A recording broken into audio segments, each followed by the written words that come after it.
Hi guys, இன்றைக்கி நம்ம ரொம்ப டேஸ்டியான குழந்தைங்களுக்கு ரொம்ப பிடிச்ச கோபி மஞ்சூரியன் தான் செய்ய போகிறோம். வாங்க எப்படி செய்யலான்னு பார்க்கலாம். அதுக்கு ஒரு காலிஃப்ளவர் எடுத்துக்கோங்க. காலிஃப்ளவரை வந்து பிச்சு நமக்கு தேவையான சைஸில் நம்ம எந்த சைஸில் வேணுமோ அதுக்கு அந்த அளவுக்கு நம்ம கட் பண்ணி எடுத்துக்கலாம். ஒரு தவளையில் வந்து 3 டம்ளர் தண்ணி ஊற்றி 1/4 டேபிள் ஸ்பூன் மஞ்சத்தூள், 1 டேபிள் ஸ்பூன் கல்லுப்பு போட்டு நல்லா கொதிக்க விடுங்க. தண்ணி கொதிச்சதுக்கப்புறம் நம்ம கட் பண்ணி வச்சுருந்த காலிஃப்ளவரையும் அதோடு சேர்த்து ஒரு 1/4 பதத்துக்கு வேக வச்சு எடுத்துக்கோங்க.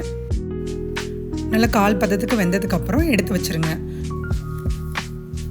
தண்ணி வடிகட்டி எடுத்து வைங்க.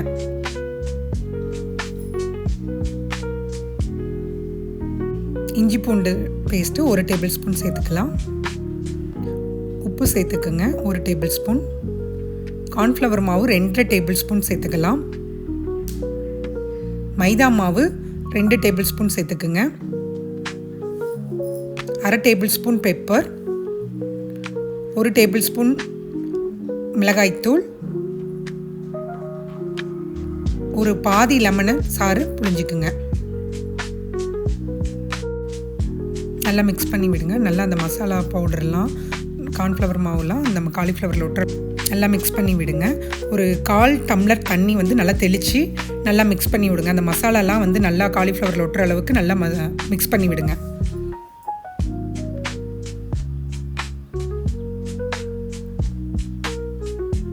நல்லா மிக்ஸ் பண்ணி விட்டதுக்கப்புறம் தட்டு போட்டு மூடி ஒரு 20 நிமிஷம் நல்லா ஊறட்டும். அப்புறம் நம்ம வடை சட்டியில் எண்ணெய் ஊற்றிக்கலாம். எண்ணெய் ஊற்றிட்டு நல்லா 20 நிமிஷம் ஊறின பிறகு காலிஃப்ளவரை பார்த்திங்கன்னா நல்லா அப்படியே இந்த மசாலா ஃப்ளேவர்லாம் இறங்கியிருக்கும். எண்ணெயில் போட்டு பாருங்கள், நல்லா பொரிஞ்சு வரும்.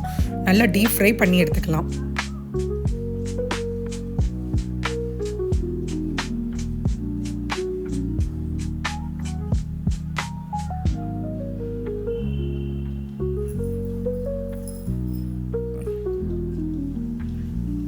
நல்லா இந்த அளவுக்கு காலிஃப்ளவரை வந்து நல்லா ஃப்ரை பண்ணி எடுத்துக்குங்க.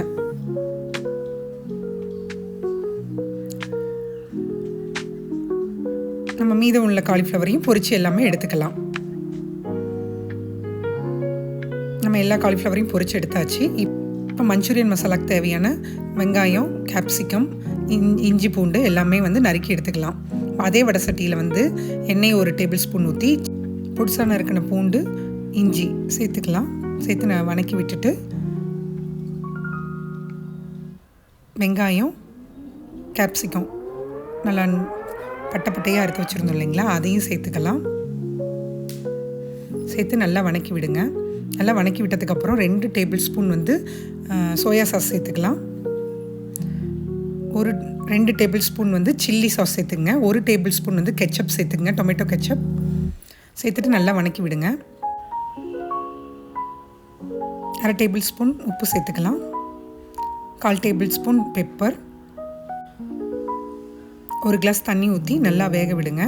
இந்த பக்கம் வந்து சின்ன கப்பில் வந்துட்டு நம்ம 1 டேபிள் ஸ்பூன் கார்ன்ஃப்ளவர் சேர்த்து 1/4 கிளாஸ் தண்ணி சேர்த்து நல்லா மிக்ஸ் பண்ணிக்கலாம்.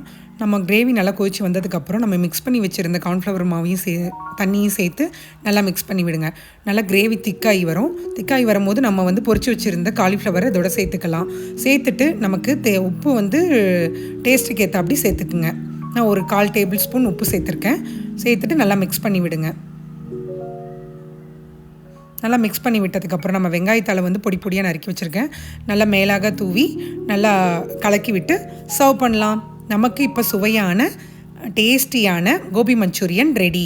இந்த வீடியோ உங்களுக்கு பிடிச்சிருந்தா லைக் பண்ணுங்கள், ஷேர் பண்ணுங்கள், கமெண்ட் பண்ணுங்கள், மறக்காமல் சப்ஸ்கிரைப் பண்ணுங்கள். தேங்க்யூ.